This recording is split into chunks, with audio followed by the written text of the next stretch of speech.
Hello everyone, this is Varsha and you are watching the series of success stories brought to you by Indian Achievers Forum.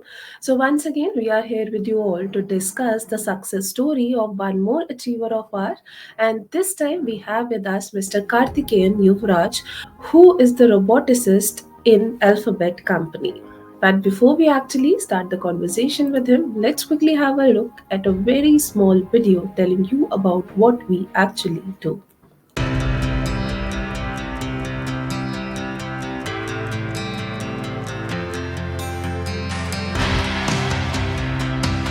Indian Achievers Forum is driven by a full-fledged advisory board. The board consists of experienced personalities who have excelled in their respective careers. Together, the forum organizes conferences, events, workshops, exhibitions, trade shows, and B2B initiatives in India as well as abroad. Where there is passion, there is achievement.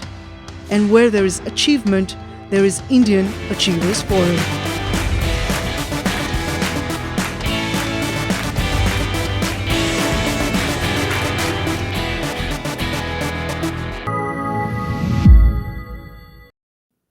Hello, Mr. Karthikeyan, how are you?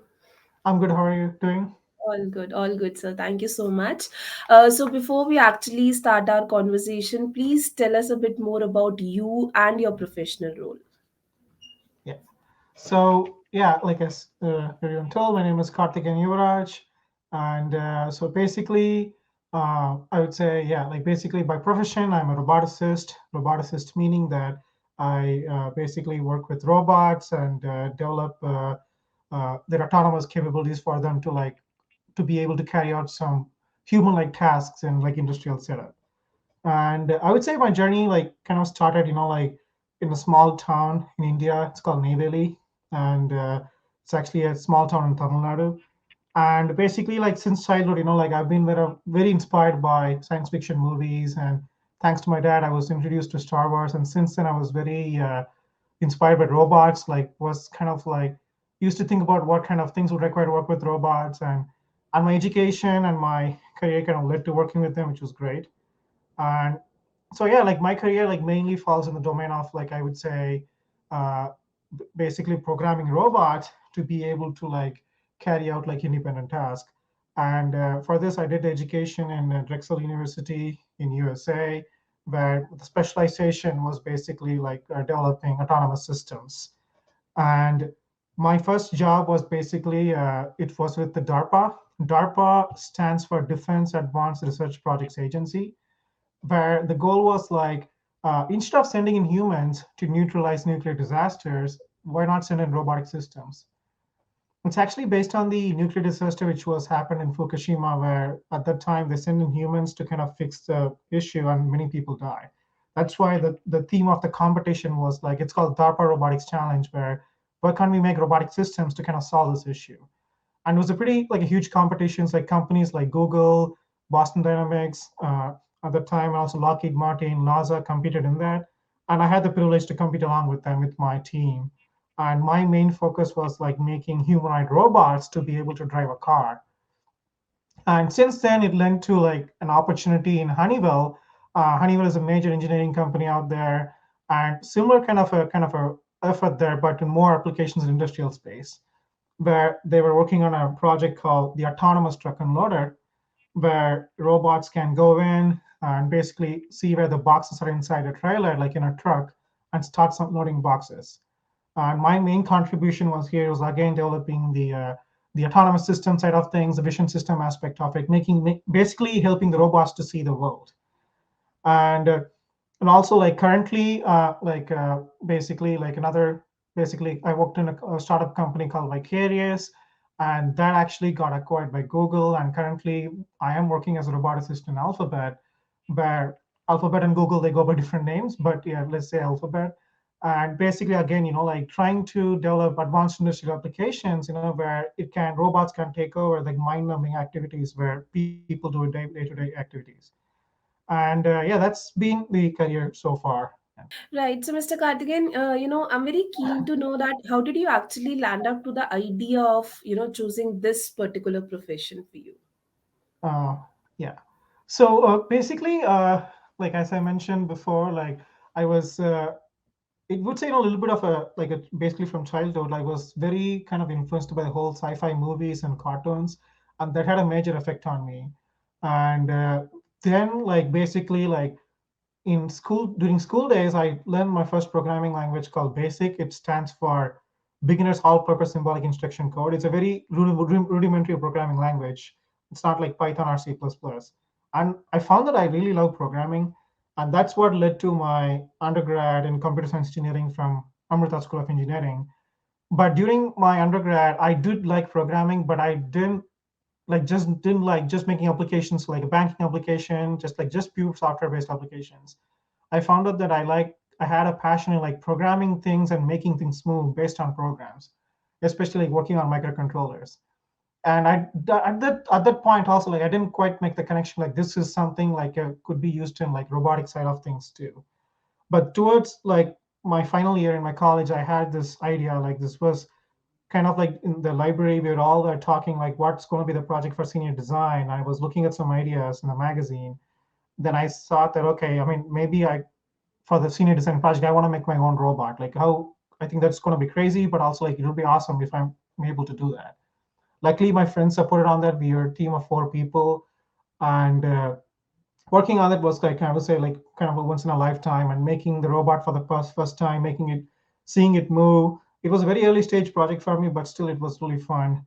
And since then, like I haven't definitely didn't step away from it. That led to my master's education in robotics in USA, and the rest is history. So Right. So, talking about your professional journey so far, nothing comes that easy to us. And I'm pretty sure that you must have also had certain sort of challenges in your professional role.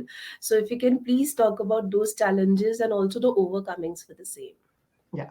So the initial challenge was definitely like for a computer science student in India, like the usual route he goes like towards the IT route, like try to like look for IT companies, especially during placement. It's going to be either TCS or CTS, get a placement there, keep going on. But in my case, like it was like kind of like an anomaly, like a computer science student trying to go into robotics. I mean, but in USA you might see that like most computer science like departments have like robotics kind of face it too. But in India it was not the case at that time, like in around like 2006.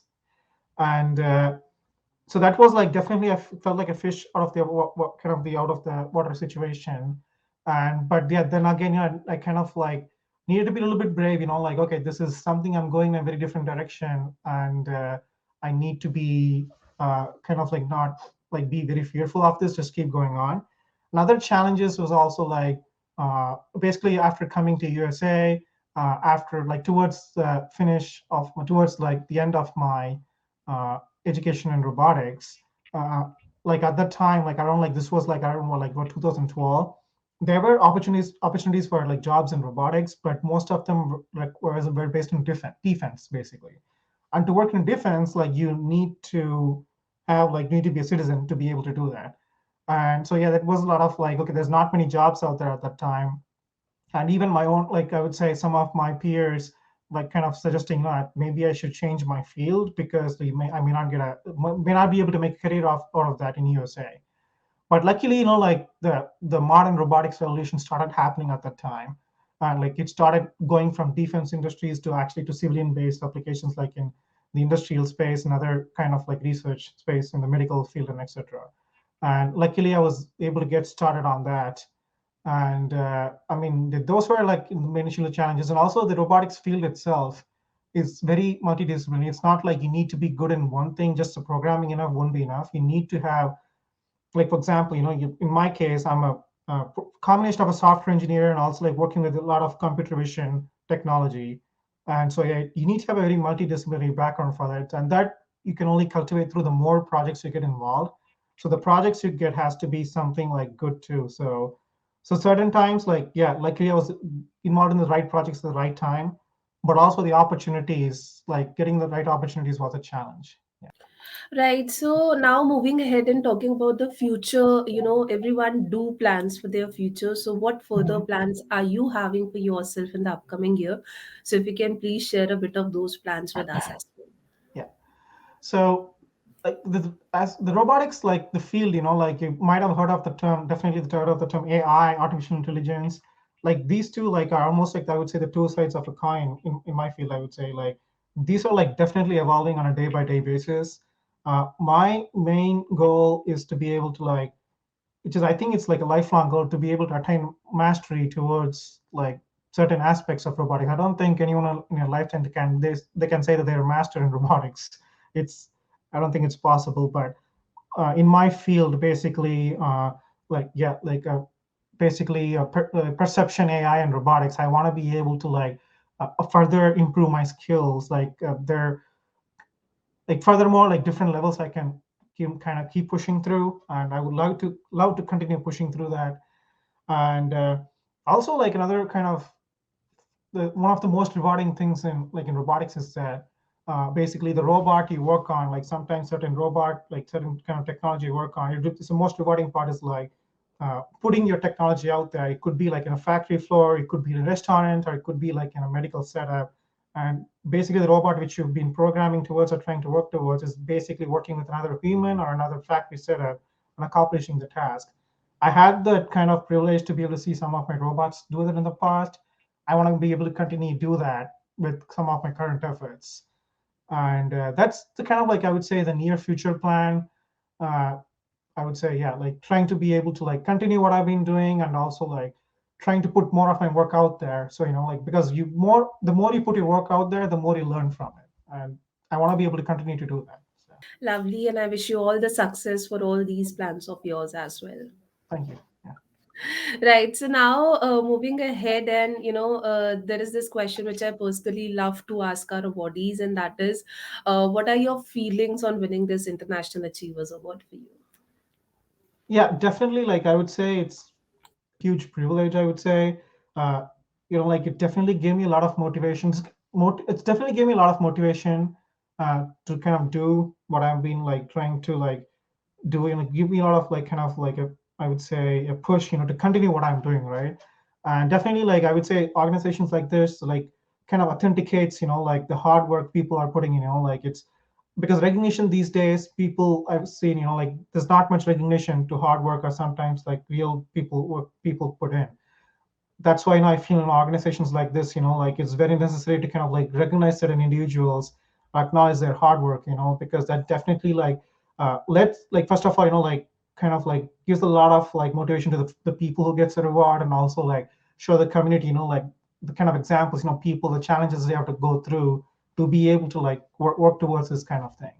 And like for example, like before the reason I applied for the Indian Achievers Forum Award because I saw other people getting that award and I got inspired by how much work they have put in, to working towards this. And I hope like some of my work kind of inspires other kids, to get into robotics or like any other related field. And so it's definitely it's a huge privilege. And you are truly an achiever, I must say. So now, moving ahead, I really would want you to tell us that, according to you, how robotics will shape our community.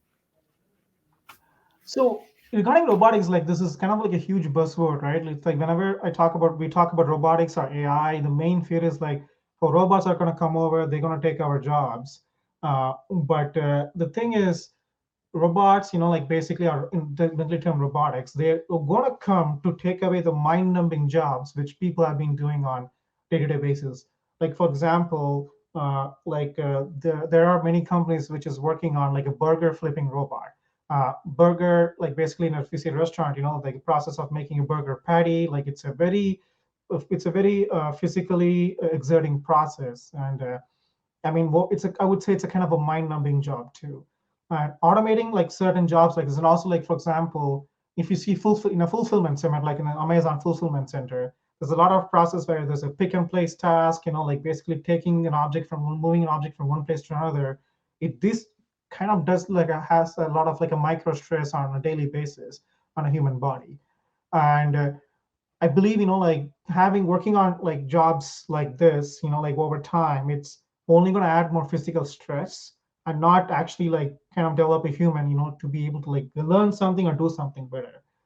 So like this kind of mind numbing jobs, like I think it's good to be kind of taken over by robots or like autonomous systems, whatever you can call it. I think that's a pretty good thing. And but I mean, for example, let me give you a scenario, right? Like, for example, like let's take an example. Like, for example, let's take a taxi owner. I mean, we don't have much taxis these days, usually Uber and Lyft. But let's just take a taxi owner, and he runs like a agency of 10 people working under him, working with 10 cars, working on a taxi. And imagine, like maybe like in 10 years from now, this taxi business will be replaced by 10 autonomous cars, where a person can like basically just like sit in the car and tell where to go, it just takes them. And so maybe like this company of, let's just say, Warner plus 10 taxis, like 11 people, maybe will get replaced by say 3 to 4 people.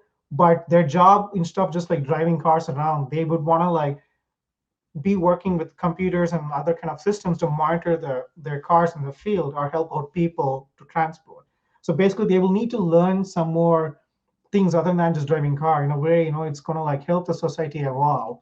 So that's the way, I feel like robots like shaping the world, basically giving us, like better jobs than, like taking away jobs. I think it's, to in retrospect, I see it's definitely going to bring more jobs, better jobs, and take away the mind-numbing jobs, in a way to evolve humanity.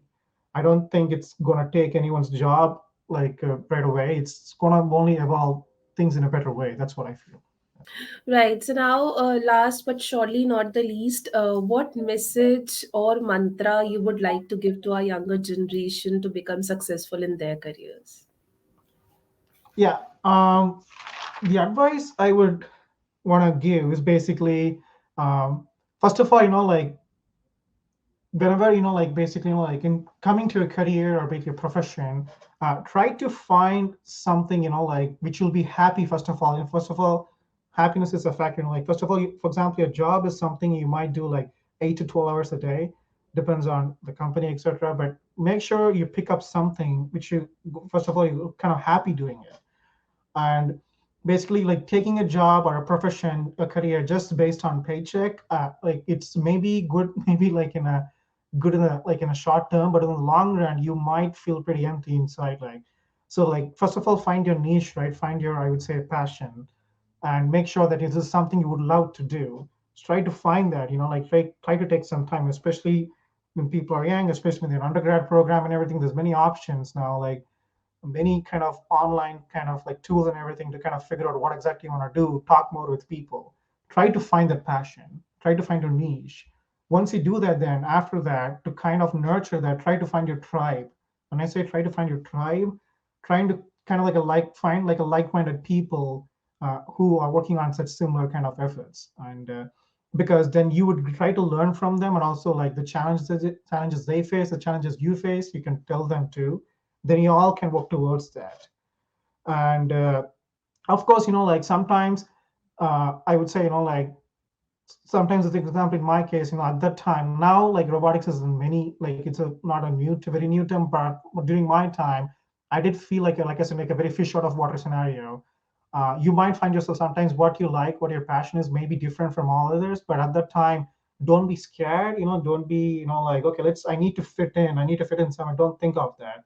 Just pursue towards that. Like, because you have one life and you need to go after things which you're passionate about.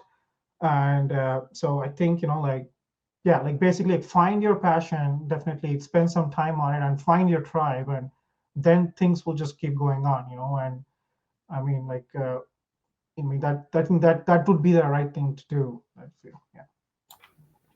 Lovely, Kartikeya. So I'm pretty sure that these words of yours will be helping out the youngster out there. So thank you so very much for your time today. It was lovely talking to you, and I wish you all the success for all your future endeavors as well. And may you continue to inspire us the way you are doing. Thank you so very much for your time. Yeah. Thank you so much, Varsha. Yeah. Thank you.